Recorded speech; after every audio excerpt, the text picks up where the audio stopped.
Wagwan, me brethren, Joel's back with another reasoning sesh where I challenge the status quo of the wisdom of the world and the church by diving deep into the ancient scriptures, uncovering meanings glossed over by translations over the ages, really cutting to the core of the metaphysical applications of these ancient texts and applying it practically to situations in our present day. And today I'm going to be talking about how even the most evil manipulators can have a change of heart and actually become game changers in bringing this new world into fruition.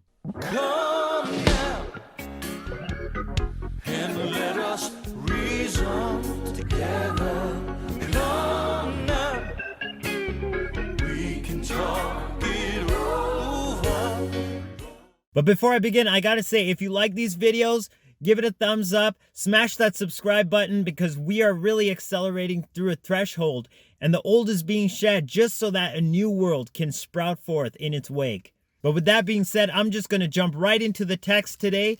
Reading from the book of Shophthim, or the Judges, we read the story of Ehud, whose name actually means unity. And he was one of these first judges of Israel right after the children of Israel had their conquest in the land of Canaan and started settling in the land. They had these local judges or warlords that would actually lead the people in battle and deliver them from the oppressing people around them. And Ehud was one of them. Let's just read the text and find out what happened. It says that when the children of Israel did evil again in the sight of Yahweh, and Yahweh strengthened Eglon, the king of Moab, against Israel, because they had done evil in the sight of Yahweh.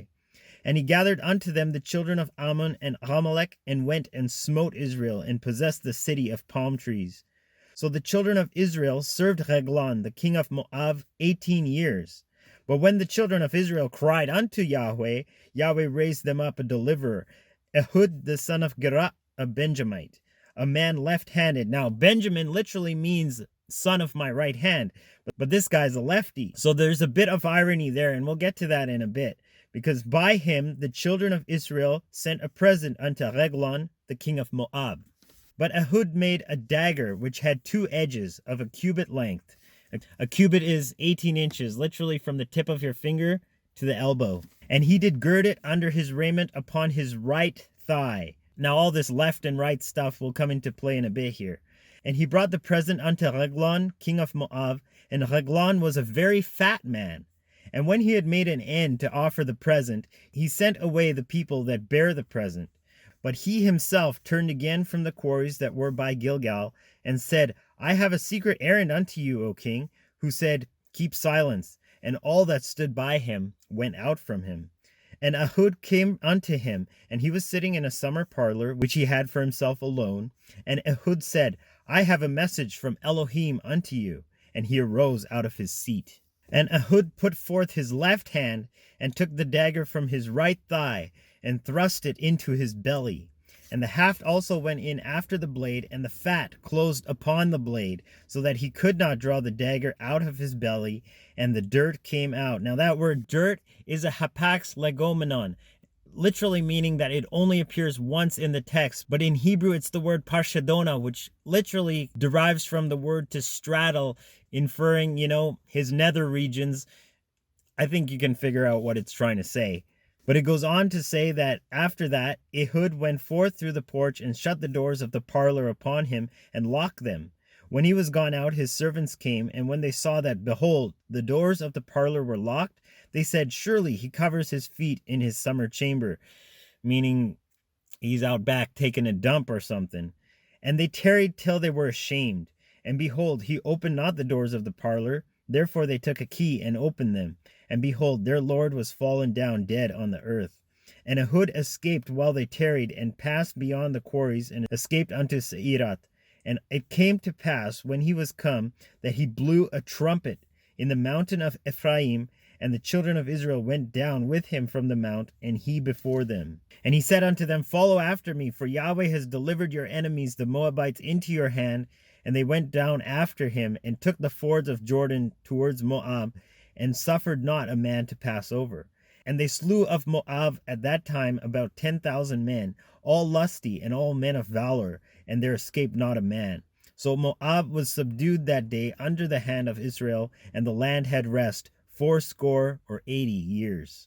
So that's the story. But let's have a look here, because Ehud is left-handed, and he makes this dagger and puts it on his right thigh. So when the time comes, he takes his left hand and reaches on his right thigh, and that's the weapon which he uses to slay this oppressive king. And source showed me that as this whole worldwide situation escalates, that somebody who should have rightly been on the right, as in the tribe of Benjamin, who is now on the left, will actually reach out and take a weapon from the right and use it to bring this oppressive regime down. And it's going to happen at the focal point of this whole situation. And what's that? What's the focal point of the whole world? Well, it's the leader of the free world. And it's ironic that even after all of this happens, the servants of the king, or the media, won't even know what's happened until they actually see their Lord figuratively fallen down dead on the earth. But look what Ehud does after that. It says that he blew a trump in the mount of Ephraim, and he rallied all the people of Israel together, and they slew of Moab, which could literally be translated as "who's your daddy?" At that time, about 10,000 men. And it's interesting that the US has the Moab, which is the mother of all bombs. But source didn't tell me anything specifically about that. But check it out. After Moab was subdued under the hand of Israel, the land had rest for 80 years. And of course, 80 derives from 8. And source literally told me that these are going to be 2 presidential terms. Didn't say anything after that, but just pointed out that even the hearts of the most wicked people are moldable in the hands of source. And that also parallels a passage from the Mishlei, or the Hebrew Proverbs, where it says, "Rivers of water are the king's heart in the hand of Yahweh. Wherever he wills, he turns it." And that's my direct translation from the Hebrew text, because the authorized version does play around with the grammar a bit to make it a cohesive sentence in English, but the Hebrew grammar is very poetic in some places. And honestly, I don't think it should be compromised, because that delivery really gets the point across. And we are living in a time where all the wicked stuff is being exposed, and the kingdom of evil is being dealt a devastating blow, but it's going to come from within. And when it does, it's going to be like, all of a sudden, we're not even going to be able to anticipate it. It's just going to be like one moment, and we're going to be like, what happened? And all of that dirt that's within them is going to be exposed. And we're going to see all the shit they've been hiding for what it really is. So stay optimistic and know that no matter how high they set themselves up, source is always above them. And Yahweh, that system of divine justice, that self-existence, literally means that all seeds sown have to harvest, that cycle of justice is never mocked. And for the con game that they've pulled over humanity, their harvest will be aptly deserving of exactly what they've pushed on us. So stay strong and know that source has got this. I love you guys from the bottom of my heart. I'll check you in another reasoning sesh. Joel signing out once again. Agape. Salaam. Namaste. Shalom.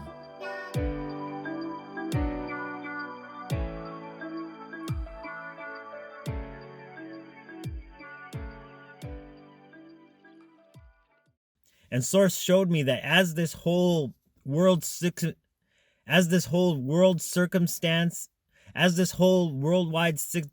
accelerates, as this whole worldwide situation